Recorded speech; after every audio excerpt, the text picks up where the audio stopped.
Hey everyone, I'm Jeremy Blum, and on a very special holiday edition of my Arduino tutorial series, we're going to be making this. Today we're going to use these awesome individually dressable RGB LED strips and some simple audio processing to get them synced up to music so we can make an awesome holiday display.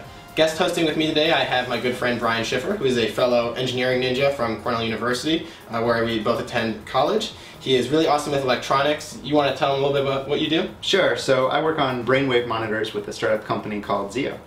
It's really awesome stuff, and so he'll be helping us out with the tutorial today. We're going to be learning about using op-amps to amplify audio signals as well as filtering those signals. And then we're going to actually feed it into the Arduino and use the Arduino to take those signals and actually control the RGB pixels that we have here. It should be a lot of fun, pretty straightforward project, and you can use it to impress all of your friends during the holiday season. So let's get started. Okay. This is the circuit we're going to be using. We're going to have to build this twice, one for the left channel and one for the right channel. So we start off with the weak input signal from the audio jack.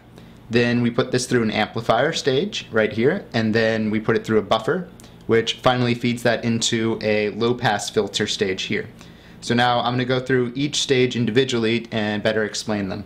So first we start here at the input. The input has a very weak signal based around 0 volts. So the signal itself goes both positive and negative with a small amplitude, VA. So this then is fed through a non-inverting op-amp, which is governed by a set of equations which I'll specify from here at 1. So the first is the gain equation, which basically means that the voltage output, VB, from right here, is equal to VA times 1 plus R2 over R1. So in this case, we went ahead and made R2 a variable potentiometer so that we could actually change the gain to exactly what we wanted. And we set R1 to be a set constant of 100 ohms. So specifically what this means is that if, for instance, we had R2, our potentiometer, set equal to 0, we would actually get no gain, and it would just be VB is equal to VA. On the other hand, if we turned it all the way up to our max, which is 10K, R2 is equal to 10K, we wind up with VB equals to 10K over 100, so that's 100, plus the 1, so that's 101 VA. So one thing important to note here is just because this claims that it has 101 gain does not mean you could feed in a small voltage of maybe 1 volt and get 100 volts out, because the op-amp itself has a positive high volt rail and a negative rail of ground, which this means that basically if it tries to amplify up to 100 volts, it'll only actually reach 5 volts. At the same time, if it tries to go negative, it's only going to amplify down to ground, which brings us to the next node, node B. So at node B, first of all, we get a gain as shown here, so we get a larger signal, and also as mentioned earlier, the negative signal will actually hit the ground rail, so we won't actually see that. What this is called is a half-wave rectifier. So whereas before we could see that it went positive and then negative, at negative it'll instead just stay at ground.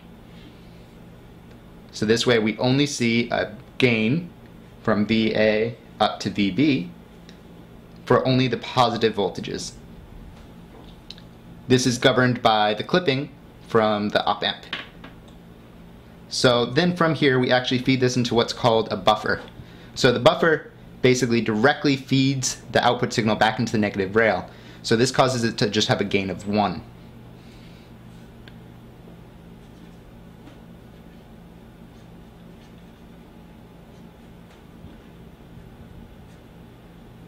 So the reason why this is useful is because it helps us separate our gain stage over here from our filtering stage over here.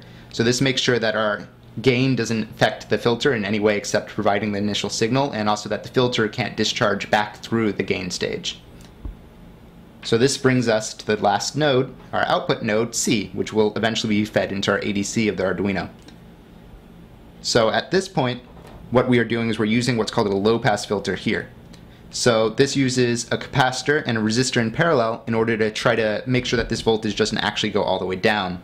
This allows us to only look at kind of the overall average of the amplitude. So this graph looks like this. So we have our initial curves from over here in B, and now instead of going all the way down to ground, we instead have charged up our capacitor here, which will then start discharging across the resistor over here. So we'll charge up the capacitor, and then the capacitor will start discharging until we begin going back up and the voltage has exceeded the voltage of the capacitance, which will then have it go back up, and so on. So this allows us to have a smaller ripple and actually kind of get an average of the entire signal. This is governed by something called tau, which is basically just the resistance times the capacitance. So in this case, tau is equal to RC. And here we're using a 10K resistor and a 10 microfarad capacitor, which results in tau being 1/10 seconds. So from here we can now take this filtered signal and feed it into our ADC, or for testing we also had an LED hooked up to it that would just directly illuminate based upon if the magnitude was high enough to provide voltage to this LED. Now that Brian's shown you a general schematic of how the amplifier works, let's go ahead and take a look at an overview of the entire system and figure out our power requirements. We know that in each of our 50 pixels we're going to have a total of 3 separate LEDs, a red, a green, and a blue LED. Now each of these LEDs has an approximate current going through it of about 20 milliamps based on the current limiting resistors that are in the pixels. But we have 3 of them, so the total output or the total current requirements of each individual pixel, since these are in parallel, are going to be 60 milliamps per pixel, with 20 milliamps per LED. But we have 50 pixels total, so we're going to have 60 milliamps times 50 pixels, which is going to give us 3 amps of current consumption at 5 volts. That's quite a bit of power. We definitely can't power this off the Arduino directly, so we're going to need an external power source. In our case, we used an old computer power supply, which we'll show you in just a minute. But you can also get wall warts, like I've used in previous videos, that can supply up to 3 amps at 5 volts. So make sure you get an appropriate power system for the LED setup that you have. Now that we know that, we can kind of draw an overall system schematic for how we're going to wire everything together. We're going to have wall power at 120 volts like we always do. That'll go through some form of power supply. In our case, like I mentioned, it's an old computer power supply, but in your case it might be a wall wart. And then we'll have the lights hooked up to the power supply into our Arduino. So imagine this is our long strip of lights and they're all connected together. There's going to be a couple of important things here. We're going to have a 5 volt signal, or a 5 volt power rail that's going to connect to the power supply here. And then of course there's also going to be a ground. Keeping in mind that you always have to connect the ground signals together in your entire system so that everything has the same reference point. So those will be connected like so. But then we'll also have the Arduino. So if we have the Arduino down over here,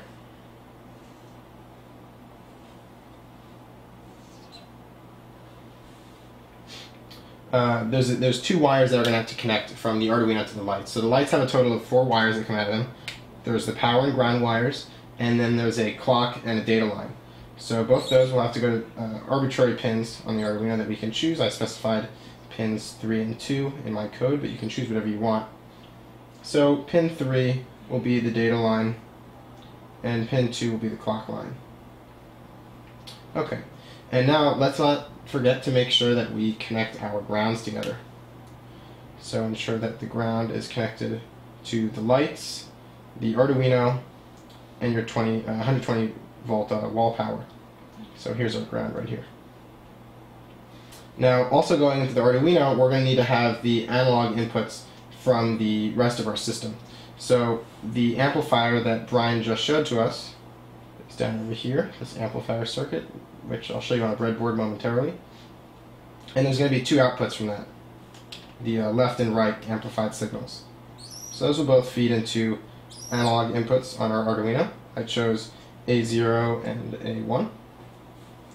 And this is going to be getting its original signal from some kind of stereo. So if you have a stereo system over here, what you will probably want to do is use a headphone splitter. Have one of the wires go to speakers so you can actually hear what's playing. And have the other splitter feed into the amplifier circuit that we just developed. And so there's going to actually be a total of 3 wires that you need here. Because it's a stereo signal, there'll be left and right, but each left and right wire that you cut out will have a ground signal too. You only need to keep one of them, but make sure you connect the grounds in. So there'll be a ground, a left, and a right. And I'll show you how that gets hooked into the system in just a second. So this is our overall system schematic here. And let's go ahead and get it wired up in the real world and start playing with it. So here we have the modified computer power supply we're using to provide power just to the lights. So in order to get one of these power supplies working, you have to connect the switch line that normally tells it when to power on directly to ground to make sure that it constantly stays on. So here we can actually see the 4 lines coming from our strip of LEDs. We have power and ground, which go directly to the power supply. We also have the ground from the power supply broken out so that we have a shared ground that's shared between the LEDs and also between the Arduino. And then in addition, we have these lines right here coming from the LEDs, which is our data and our clock, which is then fed to the Arduino, which Jeremy will now talk about. Okay, so here we have the circuit all wired up, just like Brian showed in the schematic earlier. First and most important thing, we have our audio signal coming in at the top here. Basically, we've taken apart a pair of old headphones and used 2 wires to bring them in here. So each wire from the headphones, the left and right headphones, has a channel and a ground. So you need to bring in both in channels and just one of the grounds and make sure you hook it up into the ground of the rest of your system.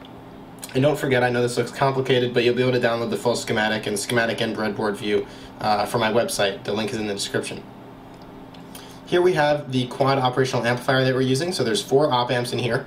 The 2 on the left are the gain op amp and the buffer op amp for the left channel, and the 2 on the right are the gain and buffer op amp for the right channel. Down here we have our 2 potentiometers, which are used to adjust the gain on each signal so that we can get it just where we want it. And we have LEDs that indicate the approximate amplitude level of each stereo signal. Along with those, we have the resistors and our capacitors for our RC circuit, which remember is doing a low pass filter that allows us to get the overall amplitude of the system without worrying about the particular frequency of the notes. So that's really useful for feeding it into the analog to digital converter of our Arduino, which is then happening with these 2 wires right here. They feed into analog pins 0 and 1 on the Arduino. Let's not forget that this system has to have 5-volt power, although it's not necessary to power it with the large, bulky computer power supply that we're using for the LEDs though. So we're hooking it up to the 5-volt and ground from the Arduino so that the op amp has the power it needs to do all the amplification. And then the last thing here is don't forget to hook up the signal and clock lines from our LED strip that we showed earlier. Okay, now before you do any programming on your Arduino at all, you should be able to confirm that your amplifier circuit is working correctly. Right now, the only thing we're actually using the Arduino for is power and ground. Basically, it's just a power regulator at this point. So we're feeding in the power and ground there, and we have our headphones feeding into the amplifier system. And we can see that with the music playing in the background, which you guys can hear, that the LEDs are blinking in accordance with the current amplitude of the music that we're listening to, which is awesome. And don't forget to check that your pots work. You're going to want to tune these LEDs so that they're blinking at the appropriate brightness based on the amount of music. So if I turn this down, you can see that the green LED blinks less and less. So we want to tune it to an appropriate value where we're getting a good amount of brightness where you'd expect the peaks to be. And once at that value, that's perfect, and we can feed into the Arduino, do some awesome programming, and make it control the whole LED strip, and it's going to be really great. Now that we have our circuit set up, it's time to run our first simple program. There's a few things you should make sure you take care of before you start to write the program now.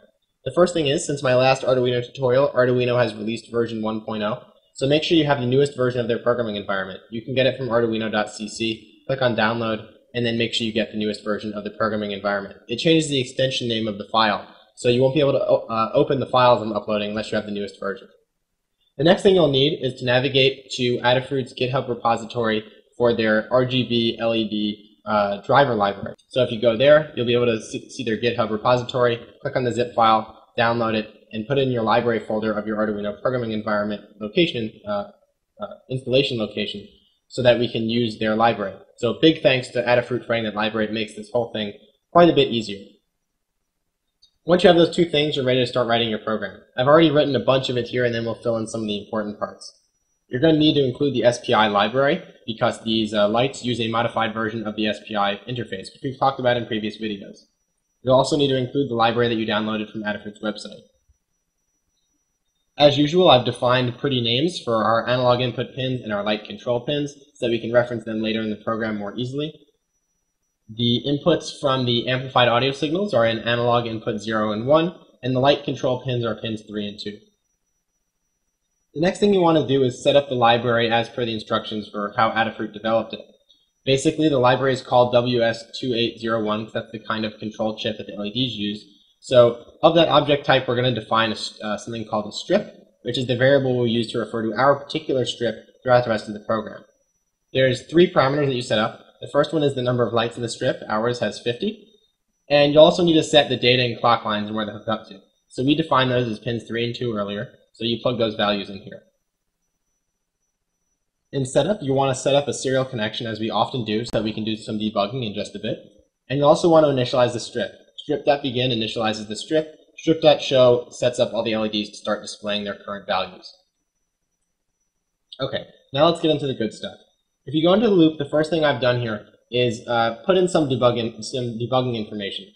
Basically, you'll notice that these first 3 things are prints instead of print lines. Basically, that means that they're not going to the next line after they print out. So it'll print out an L, a colon. To the right of it, it'll print out the value for the left channel input, put some spaces, then put out the right channel output, or the right channel input. This will be really useful for identifying the range of values that we have to deal with so that we can more effectively tune our program to get the maximum range of amplitudes from the music.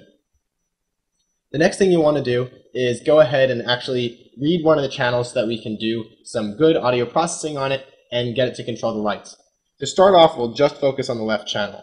So we're going to do an analog read of the left channel, just like we did above.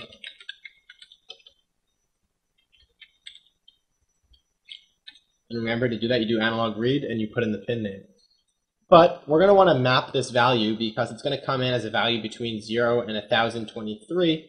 But in reality, we're only going to want a hue that ranges from 0 to 255, and I'll explain that in just a bit. But basically, our colors that we send to each LED will be a number from 0 to 255 that represents the RGB color that you'll be seeing on the LED.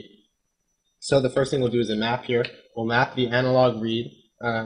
I'm going to start by guessing that it's going to be around 400 or 500. Since I've already tested this out, I can tell you it's a pretty good guess.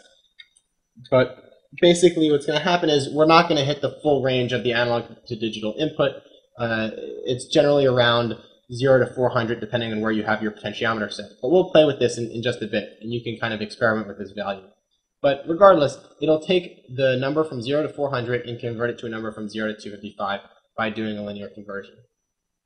The next thing, as I've mentioned in the past, you'll almost always want to use a constrain function when you do a map function, because this does do extrapolation. So if it does get a value above 400, say 410, it'll map it to a value above 255. But having a value above 255 is meaningless because hues can only range from 0 to 255. So let's constrain it to those values, 0 to 255. Okay, perfect. The last thing you should do is set this equal to a variable that we'll be able to use. I'm going to make it a byte called hue. The reason I'm doing a byte and not an integer is because it's only a number from 0 to 255. So we can save some space by calling it a byte, because 0 to 255 is 2 to the 8, or an 8-bit number, or a byte. Next up, we're going to use one of the Adafruit helper functions that she defined on her website, which is really helpful, as usual. So we're going to use that function to convert that hue, that value from 0 to 255, to a 24-bit color value that the LED strip will actually understand. So the value that we convert it to is called an unsigned integer, 32-bit unsigned integer. And this is, just like you would define something as an int, we're going to define something as a uint32t. And that's just an unsigned 32-bit integer. So we'll call that color. And we'll use the wheel function, which I'll show you in just a minute, to convert that from the hue. So if you scroll down, I've already copied some of Adafruit's helper function that they've put together for this particular RGB LED pixel strip. So the wheel function takes a byte of a hue that we defined earlier and outputs it to a 24-bit color value. You don't need to understand exactly how this works, but basically if you go on Google and type in color wheel, you'll quickly understand what it is and why it's doing the conversion it is. There's one other helper function that we'll be using called color, or that you can use, that will convert an RGB value to a 24-bit color. For right now, we're just going to use the hue functionality. Okay, so we have the color now. The next thing we're going to do is go through a for loop, go through each individual pixel, and set its color value based on the hue that we determined from reading our analog input. So basically, each amplitude is going to map to a different hue on each LED. So I've already set up our for loop. We're going up to the maximum number of pixels and setting a value at each one. So we'll do strip.setPixelColor, and this is just a function that's defined in the library that we're using. So for I, which is the particular pixel that we're looking at right now, we'll set it to the value color that we had just defined earlier. Okay, so that's all set. The last thing we have to do now is tell it to show the strip, and we'll put in a delay between each run through the loop so that the lights don't update too quickly and make us nauseous. So now we'll upload that to the Arduino, and we'll take a look at the serial output and tune the system to make it look awesome. So we have our serial debugger running, and we have some music playing now, and we can see it's working quite nicely. And you can also tune these LEDs to adjust the rate with which the lights respond to the music. You can make them more or less sensitive by adjusting the potentiometer. So right now we only care about the left channel, which is the green one. So by adjusting the green potentiometer, you can see that we can change just what the threshold is for them to respond to the music. And you can see that if you look at the serial monitor, it changes the maximum minimum possible values for the serial input. So before we guessed that it would be from 0 to 400, but we can really see that it's going up to 600. So you might want to consider changing that. But depending on how you tune the potentiometer, you're going to get different values.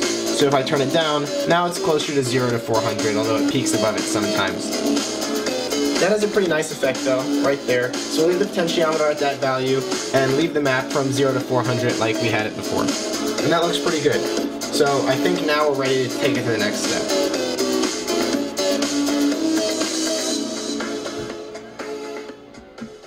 For the last step here, we're going to try to make this a lot cooler. What we'll do is we'll have a left and right half of the LED chain defined. The left 25 will correspond to the left audio channel and the right 25 to the right audio channel. What we'll do is we'll have on each sample the previous sample propagate away from the middle on the left and right side, and then we'll bring in a new sample into the middle. So what this will kind of result in is there'll be a delay effect as the music comes through each channel, and you'll be able to sort of see the music propagate through each channel as it goes from the middle of the chain to the end of the chain. This should be really cool. So to do this, we'll use two arrays of length 25. I've drawn them shorter here just to make it easier to draw. And what we'll do here is we'll use basically the same method for the left and right, and then swap one of them at the end so that we have them both propagating from the inside to the outside. What we'll do on each run through the loop, we'll move the previous instance one to the left from the end of the array. Well, the first one, the one that's at the beginning, will get discarded, and then we'll pop a new one onto the end. So this will be the most recent sample. And so this will happen on each go through the loop, and then we'll be able to use both of these, bring them into the final array that controls the entire LED strip, and use it to make a really neat propagation effect. So let's get this programmed real quick, and then we'll see it in action. In favor of saving some time here, I've gone ahead and already put the program together that will control this new array system that we're going to be using. Remember, you can download all this code on Element 14 and from my website or my GitHub account. Okay, so there's just a few things that kind of changed around here, so let's take a look at them. The first thing was I defined two new constants. Remember, we've done this before. Constant length 50, because that's the length of our LED strip, and half length, which is just length divided by 2, just because we use them in a bunch of places for the rest of the program, and it made everything easier. So I plugged in length here where we just had the length 50 before. The next thing you want to do is make sure that you instantiate two arrays, one for each half. These are just going to be length 25, so we define the length in here as 25, because half is 25. And remember, these are uint32_t's, because they're holding those color values that we talked about in the last programming run-through. I've gone ahead and removed all of our debugging serial stuff since we don't care about it anymore. We're just going to look at all the pretty colors. So you'll want to make sure in the setup that we fill in each array, the left and right array, with zeros so that we don't have garbage data that we end up propagating. And then you just start the strip like you did before. Both of these lines of code are exactly the same as they were before, except they now refer to hue left and color left, because we now have the same lines of code for hue right and color right. So these are just looking at the analog channels, getting a hue, and then converting that hue to a 24-bit color, which is stored in a UINT32T. Okay, the next thing we'll do, which we just talked about, is we have to shift the current values. So we're going to look through the entire half array, each of the two half arrays, and we'll look at the last value. We'll move it one to the left towards the beginning of the array, and we'll pop in a new value at the end. And we'll do this for both the left and right arrays. So what this is doing right here specifically is moving the previous value towards the front of the array.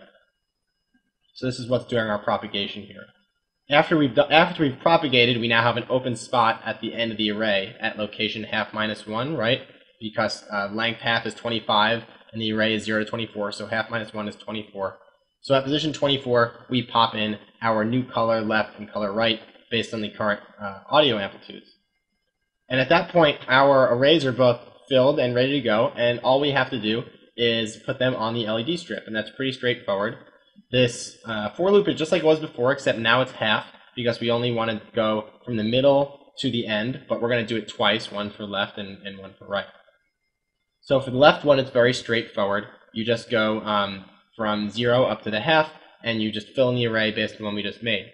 The right one is a little bit more complicated because we need to flip it around first. So at each I from 0 to 24, what we're going to do is we'll look at length minus I minus 1, which basically allows us to propagate backwards through the array as we increment our index numbers. And that'll make the nice effect of it propagating from the inside to the outside. And that's basically it. Everything else is the same. We still have to show the strip afterwards, and then we add a delay.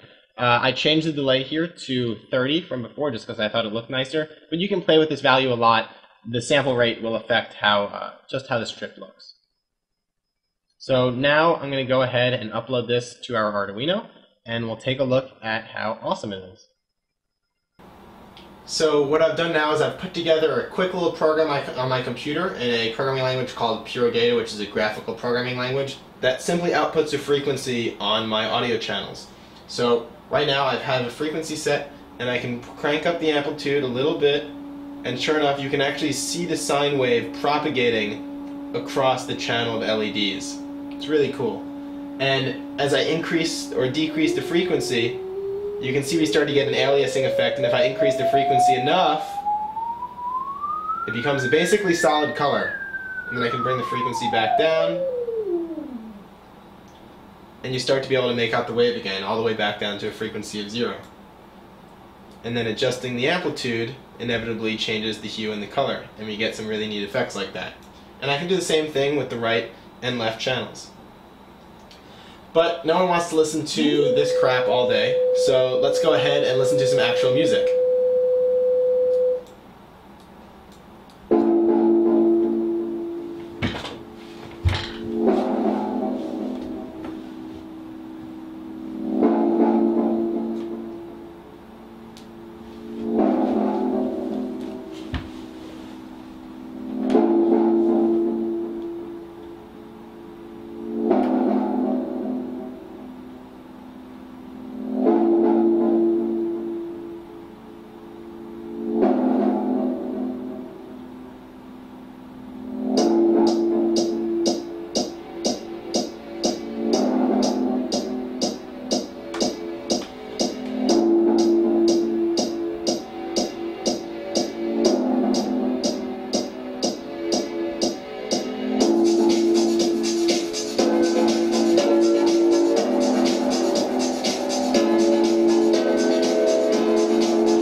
thanks for watching a very special holiday episode of my Arduino tutorial series. Don't worry, there are many more tutorials to come. I'm not going to stop making them.